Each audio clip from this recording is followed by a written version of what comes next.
Next deferred revenue എന്ന് പറയുന്ന ഒരു കൺസെപ്റ്റ് ഉണ്ട്, ഇല്ലെങ്കിൽ ഡെഫേർഡ് എക്സ്പെൻഡിച്ചർ എന്ന് പറയുന്ന ഒരു കൺസെപ്റ്റ് ഉണ്ട്.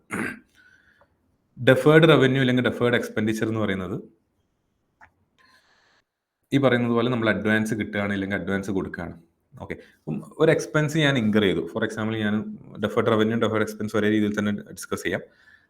ഡെഫേർഡ് എക്സ്പെൻഡിച്ചർ എന്ന് പറയുന്നത് ഞാൻ ഇന്ത്യയിലൊട്ടാകെ ഒരു കോടി രൂപക്ക് അഡ്വർടൈസ്മെന്റ് കൊടുത്തു. ഓക്കെ, അപ്പം നമ്മൾ ആ എക്സ്പെൻസ് ഞാൻ ഈ വർഷം ഒറ്റയടിക്ക്, അല്ലെങ്കിൽ ഞാൻ ഇപ്പോൾ കേരളത്തിലാണുള്ളത്, കേരളത്തിൽ എന്ത് ചെയ്തു, കംപ്ലീറ്റ് ആയിട്ട് ഞാൻ 1 CR 1 കോടി രൂപക്ക് ഞാൻ അഡ്വർടൈസ്മെന്റ് കൊടുത്തു. അപ്പം എക്സ്പെൻസിന്റെ നാച്ചർ നോക്കുകയാണെങ്കിൽ ഈ പറയുന്ന 1 CR എന്ന് പറയുന്നത്, അല്ലെങ്കിൽ അഡ്വർടൈസ്മെന്റ് എക്സ്പെൻഡിച്ചർ എന്ന് പറയുന്നത് ഒരിക്കലും അസറ്റ് അല്ല, അത് എക്സ്പെൻഡിച്ചർ ആണ്. ഞാൻ എന്ത് ചെയ്യണം, എൻ്റെ ഇൻകം സ്റ്റേറ്റ്മെന്റിൽ അല്ലെങ്കിൽ P&L അക്കൗണ്ടിൽ കാണിക്കണം. ഓക്കെ, അപ്പോൾ അവിടെയുള്ള പോയിന്റ്, എനിക്ക് ഒരു എക്സ്പെൻഡിച്ചർ ഇൻകർ ചെയ്തു. ആ എക്സ്പെൻഡിച്ചർ ഒരു സബ്സ്റ്റാൻഷ്യൽ എമൗണ്ട് ആണ്, ഒരു ലാർജ് എമൗണ്ട് ആണെങ്കിൽ ഞാൻ അതിന് എന്ത് ചെയ്യും, അതിനെ ഡെഫർ ചെയ്യും. ഡെഫർ ചെയ്യാന്ന് വെച്ച് കഴിഞ്ഞാൽ ഞാൻ ഈ വർഷം തന്നെ, ഡെഫർ ചെയ്യാന്ന് വെച്ചാൽ നമ്മൾ ലേറ്റ് ആക്കുക, ഞാൻ ഈ വർഷം തന്നെ ആ എക്സ്പെൻസിനെ കംപ്ലീറ്റ്ലി ഞാൻ എന്ത് ചെയ്യില്ല, എൻ്റെ P&L അക്കൗണ്ടിലേക്ക് ചാർജ് ചെയ്യില്ല. പക്ഷെ അത് അസറ്റ് ആയിട്ടോ അല്ലെങ്കിൽ ലാബിലിറ്റി ആയിട്ടോ കാണിക്കാനുള്ള സ്കോപ്പും എനിക്കില്ല. കാരണം അത് എന്തുകൊണ്ടാണ്, അത് ഇൻകം ആണ്, അത് എക്സ്പെൻസ് ആണ്, അഡ്വാൻസ് കിട്ടി എന്നുള്ള രീതിയിലല്ല.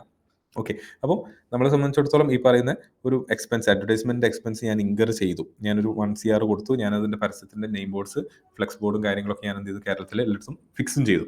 ഓക്കെ, അപ്പം എന്നെ സംബന്ധിച്ചിടത്തോളം എക്സ്പെൻസ് 100% കംപ്ലീറ്റ് ആണ്. ആ പേയ്മെന്റ് ഞാൻ 100% കൊടുത്തു. ഞാൻ ഈ വർഷം തന്നെ എന്ത് ചെയ്യില്ല, ഈ ആ എക്സ്പെൻസ് കംപ്ലീറ്റ്ലി ഞാൻ റെക്കോർഡ് ചെയ്യില്ല. ഞാൻ ആ എക്സ്പെൻസിന് എന്ത് ചെയ്യും, അസറ്റ് സൈഡിലേക്ക് തൽക്കാലം കാറ്റഗറൈസ് ചെയ്യും.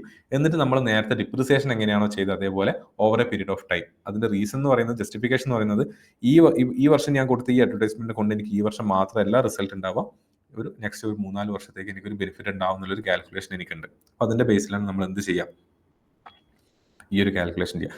ഇതേപോലെ തന്നെയാണ് ഡെഫേർഡ് റവന്യൂ. ഓക്കെ, എനിക്കൊരു റവന്യൂ വന്നു. ഓക്കെ, എനിക്ക് ഇല്ലെങ്കിൽ പറയുന്ന പോലെ ഒരു ബൾക്ക് എമൗണ്ട് എനിക്ക്